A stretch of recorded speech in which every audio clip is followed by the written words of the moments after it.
नमस्कार दोस्तों। दोस्तों आज के वीडियो में हम डिस्कस करने वाले हैं कि जैसे जब आप छत की ढलाई करवाते हैं यानी कि स्लैब कास्टिंग जब करवाते हैं, तो उसको नापते कैसे हैं? और उस मिस्त्री या ठेकेदार का जो पेमेंट होता है, जो उसका अमाउंट होता है, वो हम कैसे कैलकुलेट करते हैं?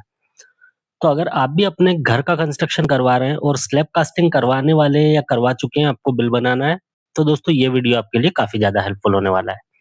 इसमें हमको किसी ने कमेंट करके पूछा था, तो जो-जो क्वेश्चन थे, मैंने सबको एक ही में कवर करने की कोशिश किया है। तो चलिए शुरुआत करते हैं। सबसे पहले जो उन्होंने पूछा था, वो ये पूछा था कि जो स्टेयरकेस वाला एरिया होता है, जैसे क्या है, आप यहाँ पे हमारी सीढ़ी दिख रही है, अब आपको ऊपर यहाँ पे क्या दिख रहा है कि देखिए यहाँ पे छत नहीं है, ये ओपन है। तो ये जो है मतलब मेज़रमेंट में इंक्लूड होगा या नहीं होगा? तो देखिए ये जो है बिल्कुल इंक्लूड होगा, क्योंकि ऊपर तो चलिए छत नहीं डली है, नीचे लेकिन सीढ़ियाँ जो होती है वो छत डलते टाइम पे ही कास्ट होती है, तो उसकी जगह पे हम इसको काउंट कर लेते हैं, ठीक है? तो इसका जो है डिडक्शन नहीं होता है, ये पूरी तरह से उसमें इंक्लूड रहता है। अब दूसरा क्वेश्चन जो था कि उसको कैसे नापते हैं और उसका कितना अमाउंट बनेगा, ये कैसे पता करते हैं? तो देखिए सबसे पहले आपको क्या करना है, अपने छत के डायमेंशन नाप लेना है। उसमें डायमेंशन कैसे नापेंगे आप? सबसे पहले आप ये ऐसे चौड़ाई नाप लीजिए। तो मैंने एग्जांपल लिया है यहाँ पे कि एग्जांपल के लिए चौड़ाई है हमारी 20 फीट, ठीक है? फिर आप क्या कीजिए, पूरी यहाँ से जहाँ तक आपकी छत है वहाँ से पीछे तक लंबाई नाप लीजिए छत की। तो लंबाई हमने यहाँ पे ले ली है 30 फीट। अब हमको चौड़ाई पता चल गई, लंबाई पता चल गई।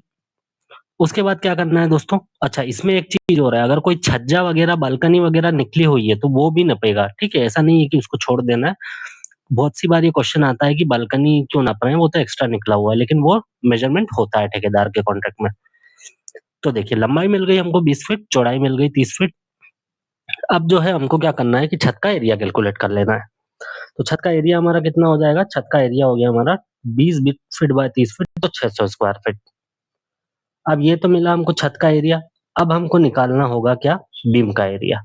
ठीक है? बीम भी अलग से नपता है क्योंकि इसमें, तो बीम में क्या होता है दोस्तों?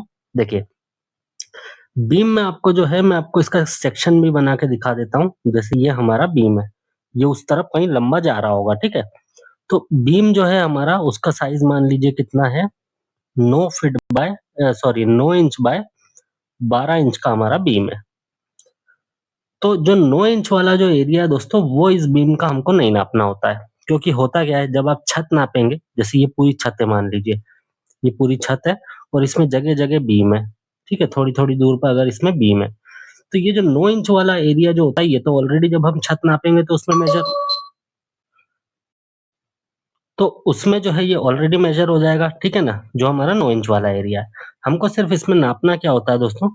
हमको नापना होगा इसमें, एक तो ये 12 इंच वाली जो इसकी गहराई है, और ये गहराई कैसे नपती है, तो मैं एक बार आपको कलर चेंज करके थोड़ा-सा समझा देता हूँ।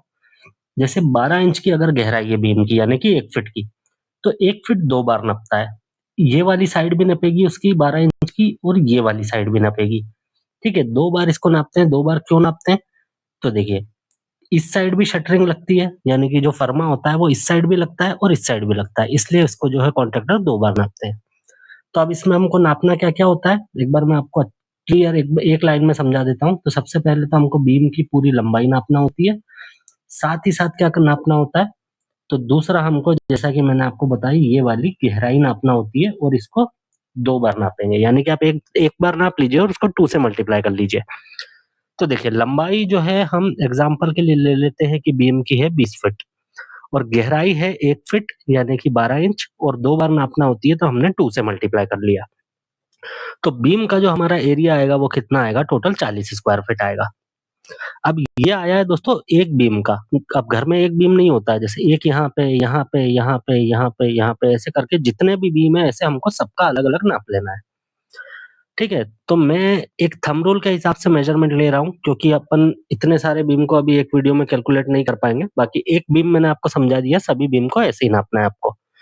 तो बीम का जो एरिया मैं ले रहा हूँ वो 90 स्क्वायर फीट ले रहा हूँ। थंब रूल के हिसाब से जो है 15% अपन बीम का शटरिंग एरिया लेते हैं, किसका? जितना आपका स्लैब का है। अगर 600 स्क्वायर फीट है तो 600 का जो है हम 15% निकाल के बी शटरिंग एरिया ले सकते हैं। लेकिन बिल बनाते टाइम पे जो है हमको एग्ज़ैक्ट नापना होता है, क्योंकि क्या है कि शटरिंग हो सकता है कि हमने 15% लिया और पेमेंट ज़्यादा या कम चला गया। तो हमारे पास स्लैब का एरिया अब आ गया है 600 स्क्वायर फीट, और बीम का एरिया आ गया है 900 स्क्वायर फीट। अब हमको उसको क्या करना है, दोनों को टोटल कर लेना है। तो 600 और 90 जो है हमारा 690 स्क्वायर फीट टोटल एरिया आ गया। अब जो स्लैब कास्टिंग के लिए जो कॉन्ट्रैक्टर आते हैं वो हमसे दोस्तों पैसे लेते हैं ₹50 पर स्क्वायर फीट के हिसाब से, जिसमें जो है वो आपकी शटरिंग लगाएँगे, सरिया बाँधेंगे, उसकी कास्टिंग करेंगे और फिर डीशटरिंग करेंगे। ये सारे काम वो हमको करके देंगे। तो जब हम इसका अमाउंट कैलकुलेट करेंगे तो कैसे करेंगे? तो 690 स्क्वायर फीट हमारा एरिया था और 50 का रेट है, दोनों को मल्टीप्लाई कर लेंगे। तो जो हमारा अमाउंट बनेगा दोस्तों वो बनेगा ₹34,500। अब देखिए बहुत ही ईज़ी तरीके से मैंने आपको समझा दिया। आपको यूट्यूब पे काफ़ी सारे वीडियो मिलेंगे, लेकिन उसमें क्या किया हुआ है ज़्यादातर वीडियो में कि सिर्फ़ स्लैब नापना बता रखा है, जबकि एग्ज़ैक्टली जो साइड पे होता है तो बीम भी नापता है। उम्मीद करता हूँ ये वीडियो आपके लिए हेल्पफुल रहा होगा। बाकी आपको कैसा लगा है मुझको कमेंट करके ज़रूर बताइएगा। दोस्तों इसी तरह के वीडियोस देखते रहने के लिए चैनल को सब्सक्राइब करके बेल बटन को ऑन कर लीजिए, जिससे कि आने वाले सभी वीडियोस के अपडेट सबसे पहले आप तक पहुंच जाए। तो ठीक है दोस्तों, इस वीडियो में इतना ही। इस वीडियो को हम यहीं पे एंड करते हैं। जल्दी मिलेंगे आपसे नेक्स्ट वीडियो में। Have a good day.